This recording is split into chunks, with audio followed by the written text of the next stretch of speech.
Nelayan dan operator kapal diminta untuk mewaspadai potensi gelombang laut tinggi di jalur penyeberangan Bali yang diperkirakan hingga 4 meter tanggal 10 sampai 12 Juli 2023.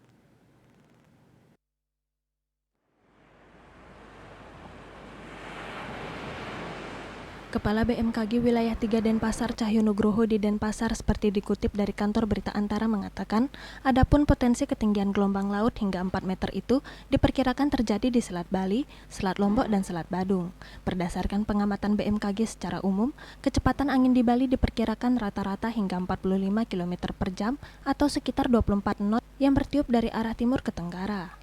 Meski begitu, diperkirakan untuk perairan Laut Bali kecepatan angin menguat dari awalnya hingga 20 knot atau 37 km per jam menjadi 30 knot atau 55 km per jam pada 10-11 Juli 2023 yang bertiup dari tenggara ke selatan. Sedangkan untuk potensi ketinggian gelombang laut di Laut Bali diperkirakan mencapai hingga 2,5 meter. Pergerakan angin di Bali berasal dari benua Australia yang bergerak ke daratan Asia termasuk Bali pada peralihan ke musim kemarau. Laut Bali berbatasan langsung dengan Kabupaten Buleleng, Bali bagian utara, yang masih lebih rendah perkiraan ketinggian gelombang lautnya dibandingkan perairan selatan Bali yang diperkirakan mencapai 6 meter. Kawasan Laut Bali adalah jalur pelayaran kapal dari Surabaya menuju Indonesia bagian timur. Selat Bali adalah jalur penyeberangan Bali Jawa dan Selat Lombok adalah jalur penyeberangan Bali Lombok, serta merupakan jalur pelayaran kapal dari Bali menuju sejumlah kota di Indonesia bagian timur. Sementara itu, Selat Badung adalah jalur penyeberangan Sanur di Denpasar menuju kawasan wisata Pulau Nusa Penida di Kabupaten Klungkung, serta merupakan kawasan wisata bahari.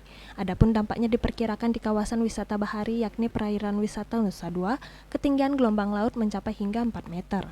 Kondisi angin dan gelombang laut menurut BMKG yang beresiko tinggi terhadap keselamatan berlayar, yakni perahu nelayan apabila kecepatan angin lebih dari 15 knot dan tinggi gelombang di atas 1,25 meter.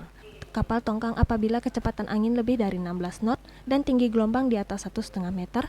Kapal feri apabila kecepatan angin lebih dari 21 knot dan tinggi gelombang di atas 2,5 meter. KMB Bali Pos melaporkan.